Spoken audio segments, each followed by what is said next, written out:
गृह विभाग मिल गया भाजपा को। नीतीश कुमार और उपेंद्र कुशवाहा को सताने लगा पार्टी टूटने का डर। दोस्तों नमस्कार, मैं हूं आपका दोस्त एसके चौधरी।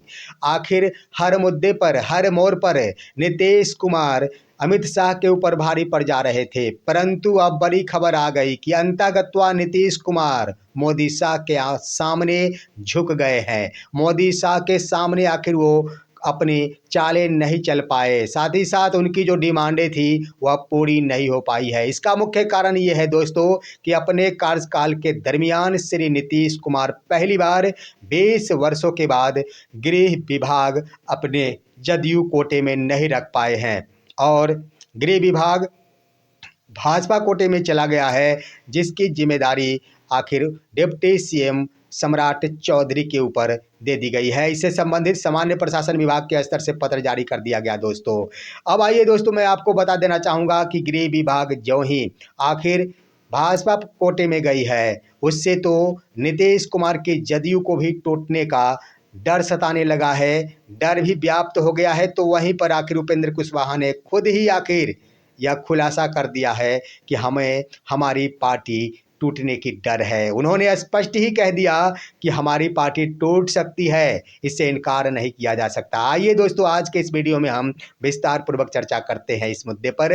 लेकिन इससे पहले मैं आपसे गुजारिश करना चाहूँगा, अगर आपने अभी तक हमारे इस चैनल शौर्य हिंद न्यूज़ को सब्सक्राइब नहीं किए होंगे तो कृपया अभी सब्सक्राइब कर लेंगे दोस्तों गृह विभाग दे दिया गया भाजपा के खेमे में। आपको मालूम है कि शपथ ग्रहण से पहले आखिर जदयू की ओर से कई चालें चली गई थी। वहां पर इस्तीफा देने पर भी उनकी ओर से वैसा हाल पेश कर दिया गया था मानो जैसे बीजेपी को झटका दिया जा रहा। लेकिन शपथ ग्रहण तो हो गया, नीतीश कुमार को शायद ये मंजूर नहीं रहा होगा, परंतु मजबूरी में हो या फिर जानबूझकर हो, पहली बार नीतीश कुमार के द्वारा बीजेपी के खेमे में गृह विभाग को सौंप दिया गया है। जो पहले तनातनी जारी थी उसके अनुसार नीतीश कुमार चाह रहे थे कि गृह विभाग भी मेरे खेमे में होना चाहिए, उसके बाद वित्त विभाग भी मेरे खेमे में होनी चाहिए और सबसे बड़ी बात कि स्पीकर का पद भी हमारे खेमे में होनी चाहिए। लेकिन आखिर यहाँ पर देखेंगे तो वित्त विभाग तो नीतीश कुमार के हाथों में दे दिया गया, लेकिन सबसे बड़ी बात ये रही कि स्पीकर का पद बदल गया है। स्पीकर का पद बीजेपी के खेमे में चला गया है, उसके बाद गृह विभाग बीजेपी के खेमे में चला गया है। इससे आखिर जदयू की टूटने की आशंका बढ़ गई है। ऐसा क्यों दोस्तों, मैं आपको बता देना चाहूँगा। सबसे बड़ी बात कि जब भी किसी भी पार्टी या दल के कोई भी विधायक टूटते हैं तो इसमें टूटने की स्वीकृति और अन्य दल में जाने की स्वीकृति प्रदान किया जाता है स्पीकर के द्वारा। इसमें स्पीकर की अहम भूमिका होती है। जब तक स्पीकर यानी विधानसभा अध्यक्ष इसकी स्वीकृति प्रदान नहीं करेंगे तब तक वो दूसरे दल में नहीं जा सकते। अगर अस्वीकृत कर दिया जाता है तो यहाँ पर उन विधायकों की विधायकी भी जा सकती है। साथ ही साथ ये तो स्पीकर के आखिर मुद्दे होते हैं, स्पीकर का पावर होता है जो बीजेपी के खेमे में चला गया है। प्रेम कुमार स्पीकर का पद संभालेंगे, यह खुलासा हो गया। अब आइए दोस्तों, यहाँ पर गृह विभाग देने की बात थी कि नीतीश कुमार के खेमे में भी गृह विभाग होनी चाहिए, वित्त विभाग भी नीतीश कुमार के खेमे में होनी चाहिए थी। यहाँ पर बीजेपी के द्वारा समझौता किया गया है, जदयू खेमे में आखिर वित्त विभाग सौंप दिया गया है, विजेंद्र यादव को दे दिया गया है वित्त विभाग, लेकिन गृह विभाग जदयू के हाथों से निकाल लिया गया। दोस्तों गृह विभाग आखिर क्यों अहम मायने रखता है, इसके पीछे का कारण जानिए दोस्तों।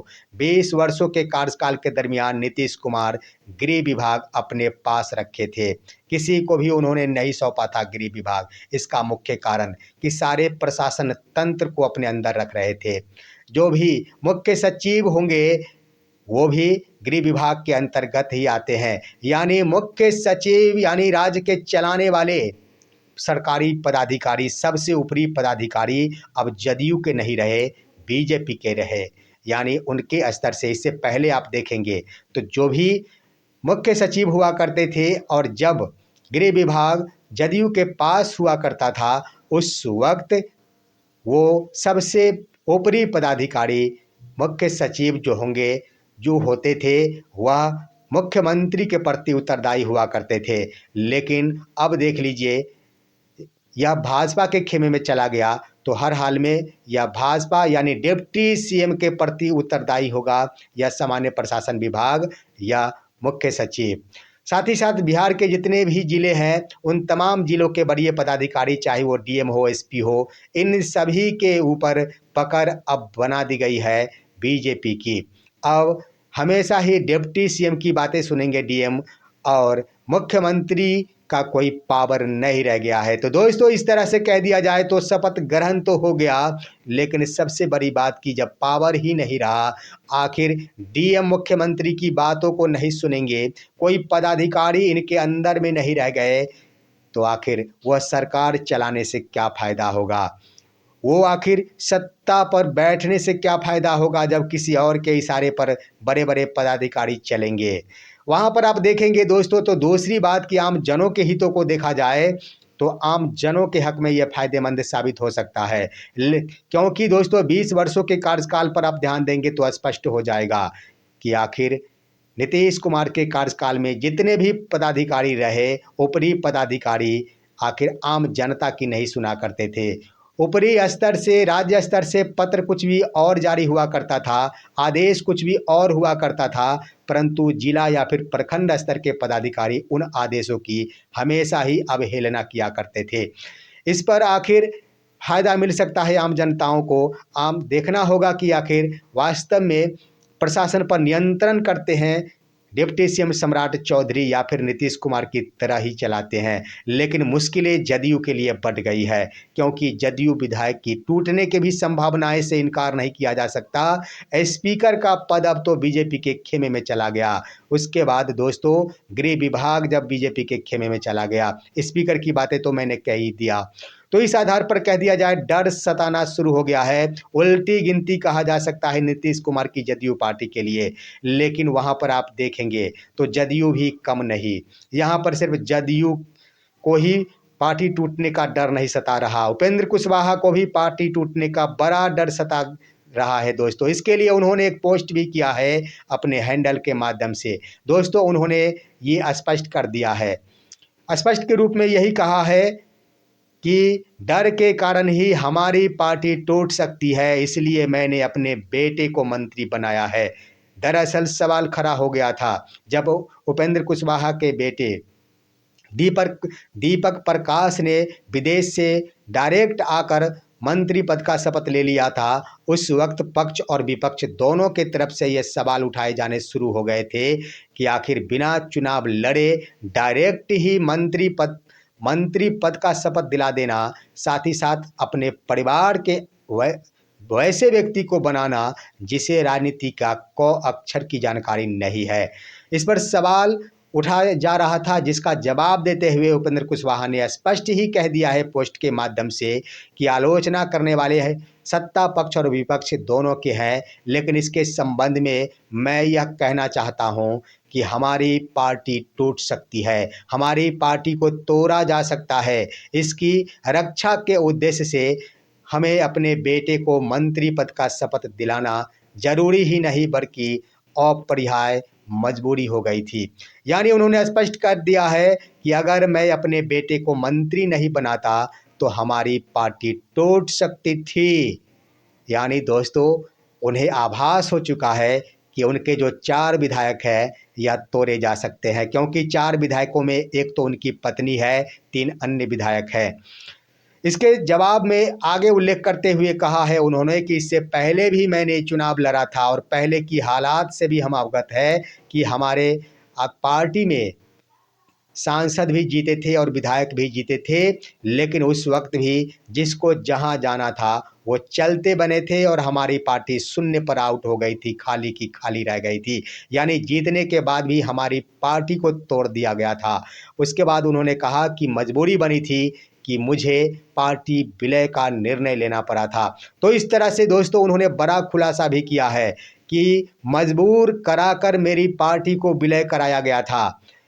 साथ ही साथ ये भी कह दिया गया कि हमारी पार्टी को तोड़ लिया गया था। जरा सोचिए कि आखिर वही एनडीए जिसमें आखिर कोई भी दल, चाहे कोई भी घटक दल हो, सुरक्षित महसूस नहीं करता है। चुनाव तो जीत जाया करती है पार्टियां, लेकिन वो पार्टियों का अस्तित्व कब तक रहेगा इसकी कोई गारंटी नहीं रहती है, जिसका नतीजा है कि अब उपेंद्र कुशवाहा के द्वारा खुलेआम पोस्ट के माध्यम से आम जनताओं को अवगत करा दिया गया कि पिछली बार की तरह इस बार भी हमारी पार्टी को तोड़ दिया जाता, इसलिए मैंने मजबूरी में अपने बेटे को मंत्री पद का शपथ दिलाया है। तो इस तरह से कह दिया जाए दोस्तों, एनडीए आखिर एक बार फिर से घिरे घिरे नजर आ रहा है, क्योंकि एक एनडीए के ही घटक दल के शीर्ष नेता के द्वारा एनडीए के द्वारा ही पार्टी तोड़ने और मजबूर करके पार्टी को विलय कराने की बातें कही गई है, तो स्पष्ट है कि एनडीए के ऊपर यह बड़ा सवाल खड़ा होता है। आखिर यहाँ पर गौर करेंगे तो किसके द्वारा किया गया था दोस्तों, तो यहाँ पर जदयू में ही अपनी पार्टी को विलय कराए थे उपेंद्र कुशवाहा।